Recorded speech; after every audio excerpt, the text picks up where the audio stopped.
Hey, what's up guys, Rampedi here. It's another episode. Rulani Ball is cooking. Atazwana bleeding in the youth, and Downs ladies fall at the last hurdle. Gotta talk about it. Let's go.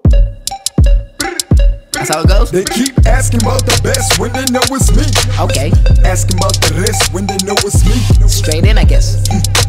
You know it's me. We kick things off with the CAF Women's Champions League final.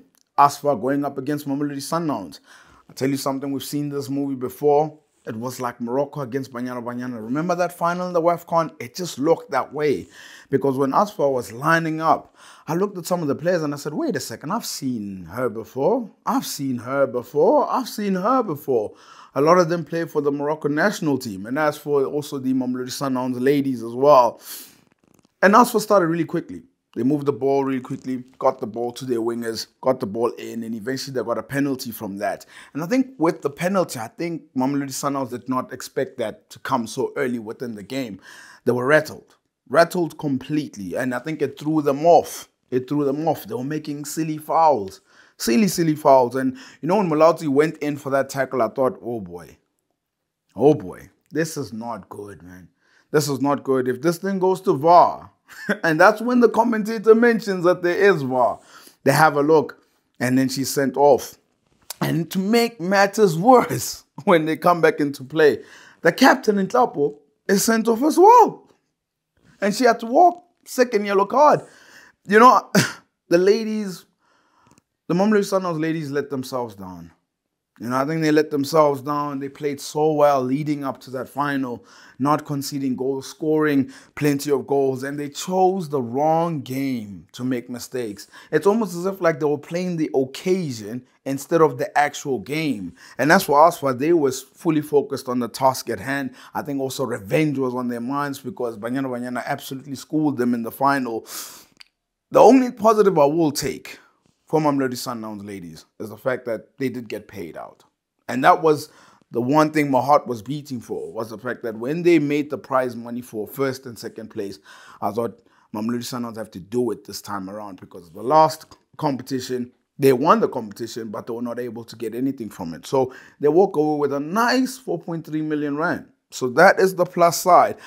I don't think they're a bad team. That's one thing for sure. They will come back. They'll come back stronger for sure.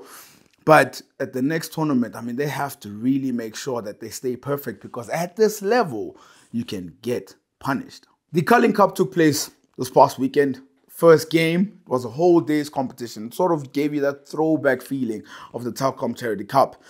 So there was a number of games I played, and the first one being Sundowns going up against AmaZulu. A game in which Mamelodi Sundowns dominated. I mean, they dominated. They were playing mostly in AmaZulu's half. And to my surprise, AmaZulu didn't offer much. They didn't offer much at all.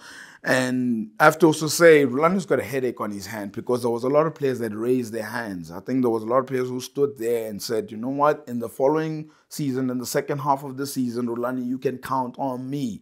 And the first player, obviously, Kaizer Malula. You know, he scored goals against AmaZulu as well. He was getting into those spaces. Very dangerous, getting into those spaces. The only thing I would say is, was he selfish? Yes. You know, was he wasteful? Of course, he was wasteful too. I think he's trying hard to impress. And to be fair, if you're a youngster, you play in such a big side, and with big players as well, you want to stay within the side because when Charlie comes back, we don't know what happens within that situation. So he was trying to lock in that position. And with Cassius, he needs to be protected, guys. Like, this is a player we need to protect because we're talking about someone who's going to represent Bafana one day. I'm very confident of that. I'm also confident in the fact that he's going to be key for Mamelodi Sundowns going forward. And I think also people mustn't expect the finished product. It's not here yet. It's not it. It's definitely not it. But obviously in the world that we have today, the modern day world, we want things so quickly. And maybe what doesn't help is you switch on the TV and Haaland is scoring every single week. Jesus is doing something different. Or Saka scoring as well. So we sometimes try to accelerate our youngsters within South Africa to become the finished product. Second player who stood out for me, Bongani Zungu. You know, the class that he has, the international experience as well. He's lost a bit of weight too. You can see like there's a little bit of weight that he is shedding for sure, and I think he had to. And obviously, Rulani also spoke about the fact that he wanted more from him. You can see he's also starting to get into the rhythm of the game, of the local game as well, because I would say internationally compared to locally as well, internationally they keep the ball really well. Sides know how to keep the ball really well, but locally, I mean, teams just lose the ball. And it becomes like this basketball game. And the positive signs is the fact that he's starting to get into that rhythm. And I think next year he's going to be a key figure for sure. He could have been sent off because I still think the game was a little bit too quick for him. But I just think with this break that is coming and when the second half of the season comes around, he'll be so much better. Last but not least, Grant Kekana. I mean, welcome back. He comes back from an injury. He's been back for some time, but he's gaining fitness. He's gaining fitness for real. The partnership that he's forming with Russian Daruk, amazing. Solid performance as well for him. And I got a question for you guys. Maybe you guys can tell me in the comments. Is Grant Kekana like the top 3, top 4 centre-backs in the country? I say this because, I mean, he was nominated last season. He was nominated for Defender of the Season, and he just constantly keeps on putting in solid performances. So, is he? Do we not speak too much about him? In the same light we speak about Olisanda as well. I just think he's been really, really solid. And those are the players I think that will give Rulani Mukwena a headache coming the following games for the second half of the season. AmaZulu, can't leave AmaZulu. I have to speak about them. Disappointed in them.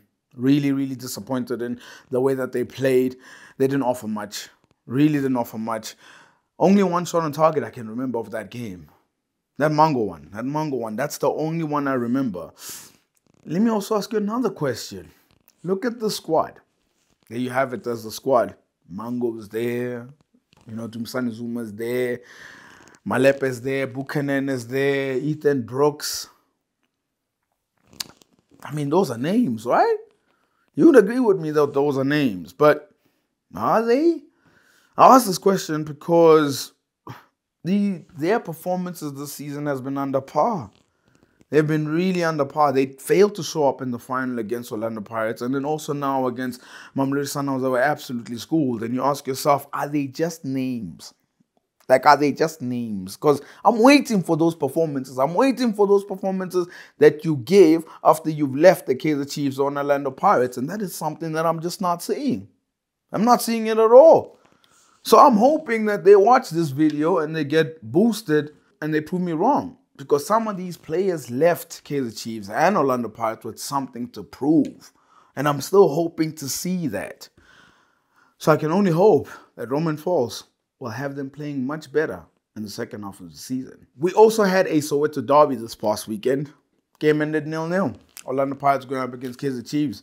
I have a good feeling that if it wasn't for Mart's finish, that super goal that he scored, I think the game would have ended 0-0 as well. Game was not exciting. They were not willing to take major risks, both teams as well. And despite Kaizer Chiefs losing on penalties, which they did to Orlando Pirates, they went through to the final, I thought there were huge positives. I thought there were huge positives for the side for Kaizer Chiefs. The number one for me is Mdudisi Shawalala. He came on. He showed confidence as well. Samkelo Zwane as well, the 18-year-old and the 20-year-old coming on, showing confidence to play in such a game as well. And I thought it was the right occasion to introduce them within that game, and they showed really good levels of confidence. And I have to big up Atazwane. Big ups to him for believing in these boys. And in recent years, I think Kaizer Chiefs have done really good. Look at your screen over there. Since the year 2020, these are the players, notable players that they have introduced into the first team.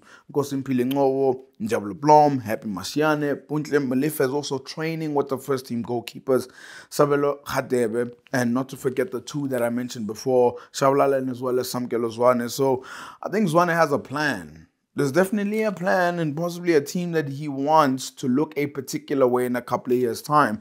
The only thing is that how do you get that time? And I think you have to be smart. You have to be able to buy that time. How do you buy that time? Don't worry, I got a secret for you. This is what you just need to do. I think if Kaizer Chiefs can finish within the top 4, I think it'll be a very decent season. If they finish outside of that, it might be tough for him to stick around. And also, there's a Nedbank Cup. There's a Nedbank Cup. Try nicking that. Try nicking that. But I can tell you what Atazwan is trying to do, it'll be interesting in the second half of the season. And the team that went to the final, Orlando Pirates, they met Mamelodi Sundowns. And I'm sure they wish they didn't go to the final. Because what they got in that final was a footballing lesson. I mean, they were hammered. They were humiliated. And they looked so tired. They looked so tired. They looked so sluggish as well. And Mamelodi Sundowns punished them. Rightfully so.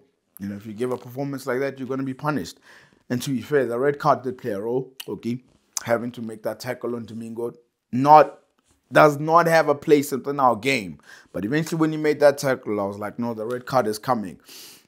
And Sundowns, since that statement, remember they made that statement about we are restructuring the coaching and this one's going to be this coach and that one's going to be Coach Wayne, senior Coach Wayne.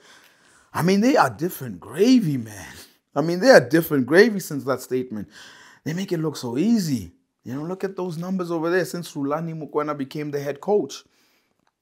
4 games. 15 goals and 4 clean sheets. So not only are they not conceding goals, they are scoring in abundance as well.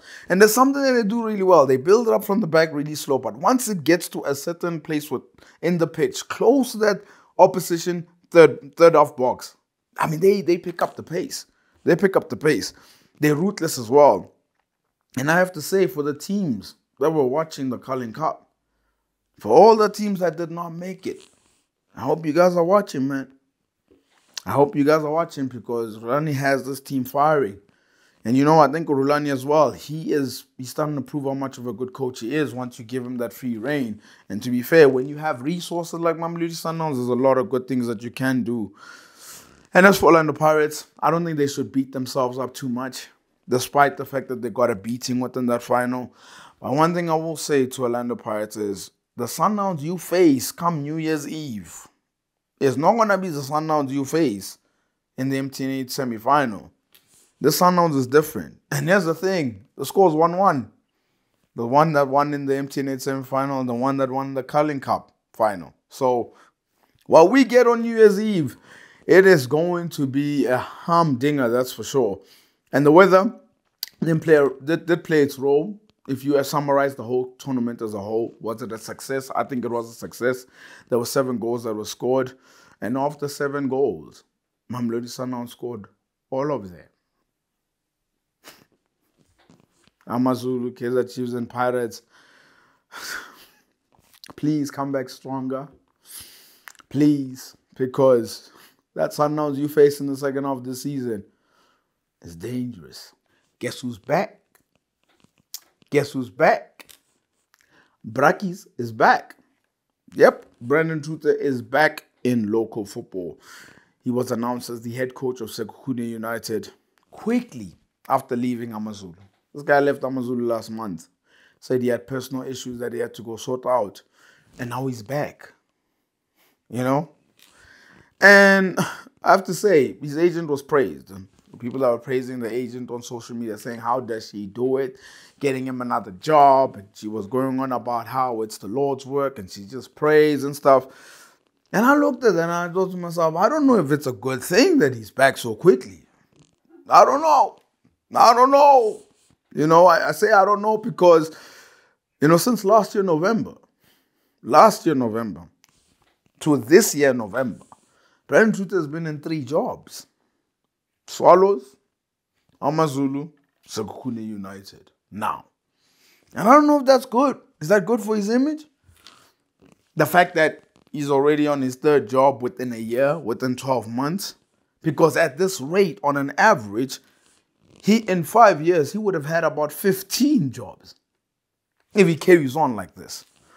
So I think the break that he could have taken would have been a little bit longer.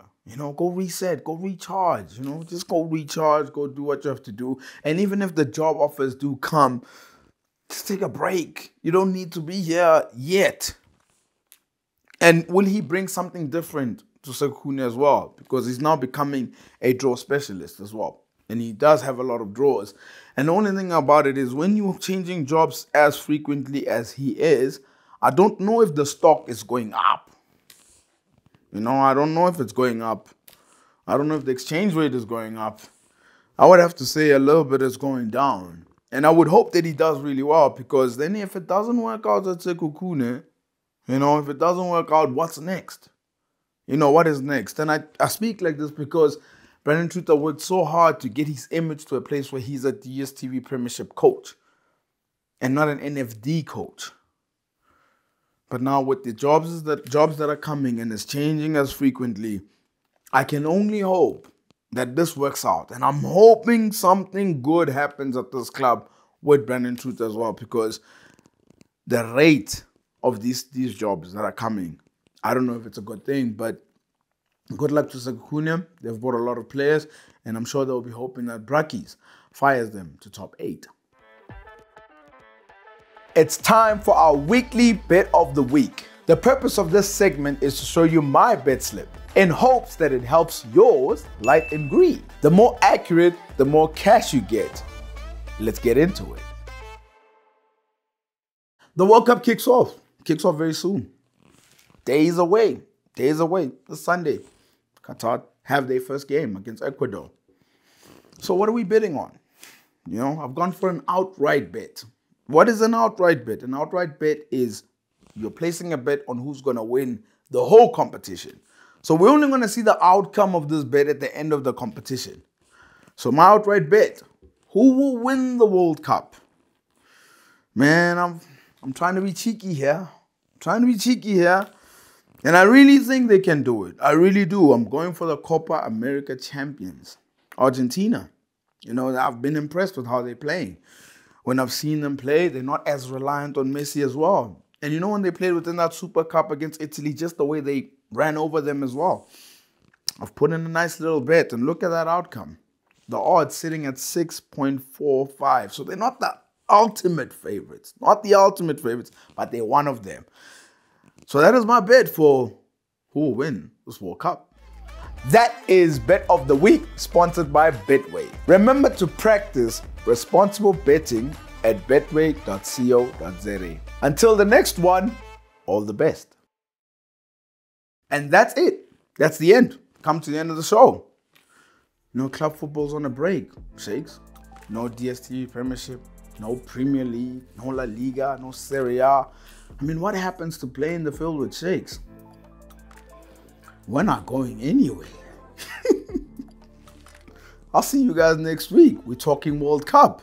And for you that's watching, don't forget to like and subscribe and hit that notification bell so you're notified of future episodes.